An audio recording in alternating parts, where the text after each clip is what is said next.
Good morning বন্ধুরা, তোমরা সবাই কেমন আছো? আশা করছি তোমরা সবাই ভালো আছো। তো আমিও ভালো আছি। আবার একটা নতুন ভিডিও নিয়ে আমি চলে আসলাম বন্ধুরা। তোমরা যে যেখান থেকে আমার ভিডিওটি দেখছো, আশা করছি তোমাদের ভালো লাগবে। তো তোমাদের সবাইকে শ্যামলী ব্লগে স্বাগত। তো বন্ধুরা, সকালবেলায় ভয়েসটা দিচ্ছি, তো একটু সাউন্ডটা কেমন শোনাবে। তো তোমরা কিছু মনে করো না, দেখো সকালবেলা কিন্তু ভয়েস দিলে ভয়েসটা একটু কেমন যেন হয়, তাই না? তো একটু যদি অসুবিধা হয় ম্যানেজ করে নিও। তো দেখো সকালবেলায় আমার হচ্ছে সমস্ত সাজবাসি কাজ হয়ে গেছে, আর একটু চা খেয়ে নিলাম। তারপর দেখো হাজব্যান্ড কত বাজার এনেছে, কলমি শাক, কচুরলতি, আর এই আমগুলো দেখছো, এগুলো কাকি শাশুড়িদের গাছের আম, দিয়ে গেল একটু আগে। কাকরোল, আর তারপর হচ্ছে চাল কুমড়ো, আর আজকে যেহেতু মঙ্গলবার, এটা মঙ্গলবারের ভিডিও বন্ধুরা। আর এই যে পনিরও এনেছে, তো পনিরটা করা একটু দেরি আছে, তাই ফ্রিজে রেখে দিয়েছি। তো একটু পরে বের করে করব, তার আগে অন্য সবজিপাতিগুলো করে নেব, সেই জন্য পনিরটা আপাতত ফ্রিজে রেখে দিয়েছি। আর যেই সবজিগুলো তোমাদের দেখালাম, ওগুলো হাজব্যান্ড সকালবেলায় এনেছে। আমাদের সামনেই যেহেতু বাজার, তো এখন তো প্রায় যে রান্নাবাড়িগুলো দেখছো, এখন প্রায় 10টা সোয়া 10টা বাজে রান্না হচ্ছে আর কি। আর রান্না কমপ্লিট হতে হতে আমার অনেকটাই দেরি হয়, কারণ কি আমি রান্না করতে করতে তার ফাঁকে অনেক কাজ করি। আবার ছেলে সকালবেলার খাওয়া দাওয়া মিটাই, তারপরে হয়তো বাদবাকি রান্নাটা করি। ওইদিকে দেখো কি বৃষ্টি চলে এসছে। হ্যাঁ, তো ওদিকে ভাত হচ্ছে, ডাল সিটি বসায় দিয়ে আসলাম, মটর ডাল প্রেশার কুকারে সিটি বসায় দিয়ে আসলাম। আর ওইদিকে হাজব্যান্ড পুজো করছে, এদিকে বৃষ্টি হচ্ছে। এখন তো 2 দিন ধরেই বৃষ্টি হচ্ছে, দেখলে এক চোখ বৃষ্টি হয়ে গেল। এখন কমলো বৃষ্টিটা, এতক্ষণ অনেকটা জোরেই হচ্ছিল। আর ছেলে ঘরে পড়ছে, হাজব্যান্ড পুজো করছে, আমি এদিকে রান্না বসালাম। আজকে মঙ্গলবার, নিরামিষ।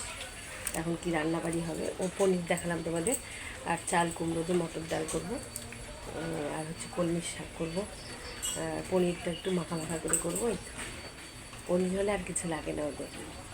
তো চলো এখন রান্নাবাড়ি করতে থাকি, তোমাদের সাথে একটু করে শেয়ার করতে থাকি কাজ। চলো। তারপর বন্ধুরা দেখো, এখন সবজি কেটে নিচ্ছে, এর ফাঁকে কিন্তু দেখো কাঁকরোল কাটাও হয়ে গেছে, কাঁকরোল আলু ভাজা করব। আর চাল কুমড়ো কেটেছে, যে পাশে দেখতেই পাচ্ছ খোসা, সবজির খোসা। তো চাল কুমড়োও কেটেছি, মটর ডালে দিব আর কি। ডালে চাল কুমড়ো দিয়ে, লাউ কিংবা চাল কুমড়ো দিয়ে ডাল করলে খুব কিন্তু ভালো লাগে নিরামিষের দিনে আর কি। আর তো আমি মটর ডাল সিটি দিতে দিয়েছি দেখলাই, আর ভাতও হয়ে গেছে, উপর করে এসেছি। আর এখন এই যে শাকটাও কুটে নেব। তো ভাবছি যে ডালটা সম্বারটা দিয়ে কাঁকরোল আলুটা ভেজে তারপর শাকটা করব। তারপরে করব পনির চাটনি। আজকে অনেক রকমের রান্না আছে। তার মধ্যে দেখবা কি বন্ধুরা, নিরামিষের দিন করে, শনি মঙ্গলবার নিরামিষের দিন করে না, টুকটাক অনেক কিছুই রান্না করতে হয়। আর আমিষের দিন দেখবো একটু মাছ, তার সাথে ভাজা, চাটনি এসব করলেই কিন্তু হয়ে যায়। নিরামিষের দিন একটু ভাজা পোড়া একটু বেশিই করতে হয়, এটা সেটা রান্না করলে খাওয়াটা আর কি জমে। আর এদিকে দেখো, এই যে ছেলের সাথে কথা বলছিলাম, বাইরে বৃষ্টি আসছে, তাই ওকে বললাম জামা কাপড় কটা তোল। তো তুলতে গেলে এক তুলতে যাবে আর এক ভিজে যাবে, আমাকেই দৌড়াতে লাগলো। মানে তাল পায় না, বা হাতে পায়ে বড় হয়েছে, কোনো কাজের তাল পায় না ছেলেটা। তো যাই হোক, ওকে বললাম তুই স্নান করে পড়তে বস, আমি ততক্ষণ এদিকে ইয়ে করি, রান্নাটা করতে থাকি।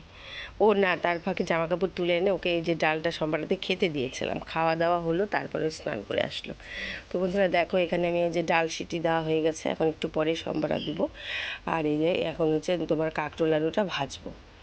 কাঁকরোল অনেক সময় কাঁকরোল না আমি সিম্পলও ভাজি, চাকা চাকা করে কেটে, অনেক সময় একটু মানে চাকা চাকা করে কাটার পরে মাঝখান দিয়েও একটা ফালি দিই, দিয়ে একটু আলুটাও সেইভাবে মেকআপ করে কেটে নিই, সামঞ্জস্য করে কেটে তারপর ওইভাবে যদি ভাজি, ওইভাবেও ভালো লাগে, কাঁকরোল আলু ভাজাটাও টেস্ট লাগে। তো ওইভাবে একটু মিডিয়াম করে কেটে নিয়ে একটু হলুদ লবণ মাখিয়ে নিয়েছি। যে কোনো ভাজা না, আমি একটু হলুদ লবণ মাখিয়ে নিয়ে কড়াইয়ের তেলটা তাতিয়ে তারপরে দিই, তাহলে না কড়াইয়ে লেগেও ধরে না, আর ভাজাটা খুব সুন্দর হয়। তো দেখো, এখন এখানে ঝটাপট রান্নাগুলো এখন করতে থাকবো, সকালকার যাতে খেতে দিতে পারি, ডাল ভাজা এগুলো দিয়ে যদি দিয়ে দিতে পারি না, তারপর ধীরে সুস্থে রান্নাগুলো করলেও কোনো অসুবিধা হয় না। তো দেখো, এই হচ্ছে, আর বৃষ্টির দিন না 14 বার করে জানো জামা কাপড় তুলছি, আবার মেলছি, মানে বৃষ্টি আসছে আবার কমছে। আর এই পাশে দেখতে, আমার রান্নাঘরের পাশে কিন্তু একটা পেরেকের সাথে পুরানা গামছা এখানে টাঙানো থাকে। গামছাটা মাঝে মাঝে আমি ধুয়ে সার্ফ টার্ফ দিয়ে ধুয়ে এখানে রাখি। তো এটা আমি হচ্ছে যে বাড়ি বাড়ি আমার হাত হাত ধোয়ার অভ্যাস, রান্নার জিনিস ধরলে এটা সবাই ধোয়। তো বেসিনে 14 বার হাত ধুয়ে, নাইটিতে মুসলে নাইটি তো ভিজে যাবে, সেই জন্য বুদ্ধি করে ওখানে গামছা রেখেছি, একটা পুরনো গামছা। তো সেটা দিয়ে আমি হাতটা মুছি বারে বারে, মানে বেসিনে হাত ধুই আর মুছি। রান্না করতে লাগলে দেখবা কতবার কিন্তু হাত ধুতে হয়। আর নাইটিতে যদি সেই হাত মুছি না, দেখবা যে হাতটা ভেজা ভেজা হয়ে থাকে, কেমন যেন লাগে। মানে নাইটিটা ভিজা ভিজা হয়ে যায়। ওই জন্য আমি ওই বুদ্ধি করেছি, ওটা অনেক দিন ধরে এরকম করি। এই দরজার পাশে ওইরকম একটা পুরোনো গামছা রেখেছি, আমাদের তো কত পুরোনো গামছা বের হয়, তাই না? এটা সুবিধাও হয়। তো তোমরা এরকম করতে পারো, একটা পুরোনো গামছা কিন্তু পাশে বেশ ঝুলিয়ে রাখবা। বাড়ি বাড়ি কিন্তু এই হাত ধুলে পরে দেখবো অনেক সময় অনেক মহিলাদেরই তাই হয়, মানে হাতটা নাইটিতে ধোয়া হাতটা মুছে ফেলে আর হাত নাইটিটা কিন্তু ভেজা ভেজা হয়ে যায়, কেমন যেন লাগে। তো যাই হোক, এই অভ্যাসটা আমি ত্যাগ করেছি অনেক দিন আগেই, তো আমি এভাবেই গামছাতে ইয়ে করি। আর এর ফাঁকে দেখো আমার হচ্ছে ভাতটা উপর করেছিলাম, সেটা উঠিয়ে নিলাম। এখন হচ্ছে তোমার এই যে ভাজাটাও প্রায় হয়ে এসছে, এখন নামাবো। ওইদিকে ভাজা হচ্ছে, তো আমি ভাবলাম বাসন টাসনগুলো তোমার উপর করে দিই। এগুলো সব সকালে মাঝামাঝি করেছিলাম। তো এ বাদেও ঝুড়ির মধ্যেও নিচে যে একটা স্টিলের ঝুড়ি আছে আমার বড়, ওর মধ্যেও অনেক বাসন উপর করা থাকে। আর এই ছোটোখাটো বাসন, মিডিয়াম বাসনগুলো না এই ঝুড়িতে রাখলে আমার সুবিধা হয় এখান থেকে নিয়ে কাজ করা। আর একটু বড় বড় টাইপের বাসনগুলো সেগুলো তোমার ঝুড়ির মধ্যেই রাখি, সুন্দর হয়। আর আমাদের তো মডুলার কিচেন না বন্ধুরা, সেই জন্য কিন্তু আমি কী করি, রান্নার সময় বেশিরভাগই একটা সুতির ওড়না দিয়ে বাসনের র্যাকটা ঢেকে দিই। তাহলে কী বলো তো, মানে তেল কাজটাটা কম হয়, অনেক দিন পর পর নোংরা হয়। রান্নার একটা তেল কাজটা ছেটে না, সেই জিনিসটা মানে ছেটে কি ওড়ে, তাহলে দেখবা রান্নাঘরটা নোংরাটা কম হয়। তো আমি তাই করি, বাসনের র্যাকের উপরে ওই মাঝে মাঝে যখন বেশিরভাগই আমার মনে থাকে, আর মনে না থাকলে হয়তো হয় না, ওই একটা সুতির কাপড় দিয়ে ঢেকে দিই, দিয়ে রান্নাবাড়িগুলো সেরে নিই। তাহলে বাসনগুলো ফিটফাট থাকে, তেলতেলা হয় না। আবার তোমার হচ্ছে বাসনের র্যাকটাও বেশ মানে তেলতেলা হয় না, ভালো থাকে। তো দেখো ওই ফাঁকে এখন ভাজাটাও নামিয়ে নিলাম, ওইদিকে এখন ডালটা মনে হয় সম্বারা দিয়েই আসলাম নাকি। আচ্ছা দেখো ভিডিওতে কী করেছে।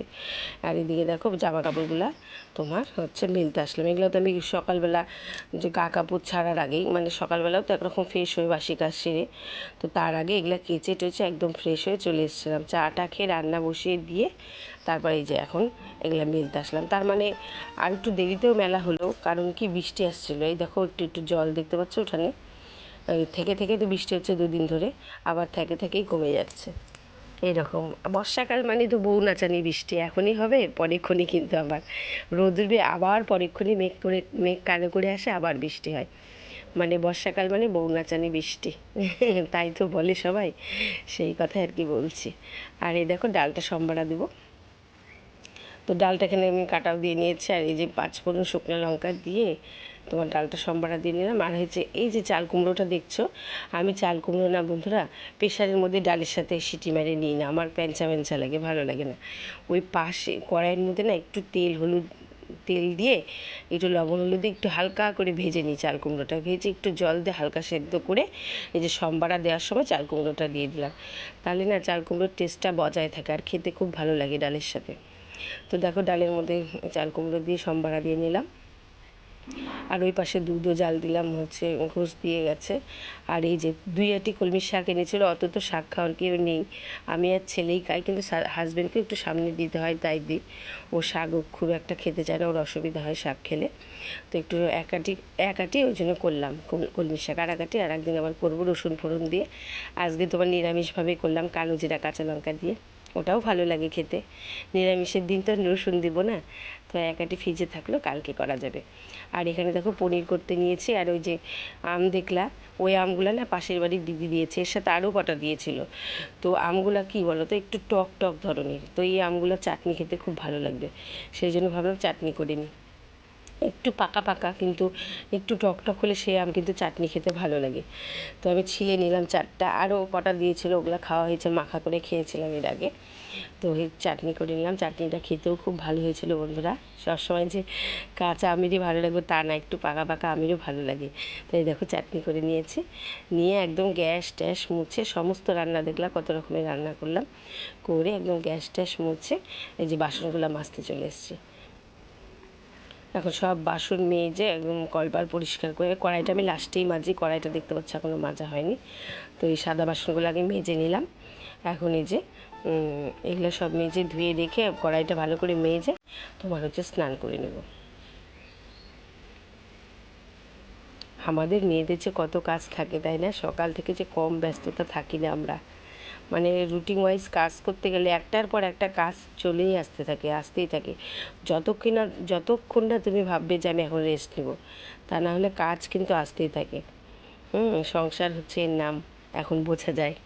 তো যাই হোক, যখন নিজের থেকে মনে হবে যে না এখন ছুটি নেব আর করবো না, তখন সে কাজটা কমপ্লিট হয়। তো যাই হোক, সব স্টেপ বাই স্টেপ কাজগুলো করে আসলাম, করে একদম স্নান টান সেরে আসলাম। এখন একটু ক্রিম দিয়ে নিচ্ছি আর একটু সিঁদুর পরে নেব। এখন তো হাতে পায়ে কোনো ক্রিম বা তেল মাখতে হয় না যেহেতু গরমকাল, কিন্তু মুখে একটু ক্রিম দিতেই হয়। তো মুখে একটু দিলাম, দিয়ে মাথাটা হাঁচড়ে একটু সিঁদুর পরে নিলাম। এখন হচ্ছে ছেলের না 3টে থেকে পড়া আছে, ওকে খেতে দিয়েছিলাম, ও খেয়ে পড়তে চলে গেল। আর এখন হাজবেন্ড আসবে, তারপর আমি আর আমার হাজবেন্ড খাওয়া দাওয়া করবো। তো তোমাদের সাথে কথা বলছিলাম, কিন্তু উপরে ফ্যান চালানো ছিল তো, আর কেমন যেন আওয়াজটা শোনাচ্ছিল, যার জন্য সাউন্ডটা মিউট করে দিয়েছি। তো চলো, এখন হচ্ছে এই যে খাবার দাবার দেখাচ্ছি। একদম নিরামিষ লাঞ্চ থালি দেখো। আর এই দেখো পনির, এই যে চাটনি, আমের চাটনিটা দেখে মনে হচ্ছে না ডিম কষা, কিন্তু না, ওটা আমের চাটনি, চাল কুমড়ো আর কলমির শাক, কাঁকরোল আলু ভাজা। এটা হাজবেন্ডকে খেতে দিয়েছি সাজিয়ে গুছিয়ে, এখন আমিও খেতে বসবো। আর ছেলে তো আগেই খেয়ে পড়তে গেছে, 3টা থেকে যেহেতু পড়া। তো বন্ধুরা, টাটা, ভিডিওটা এখানে শেষ করছি, টাটা।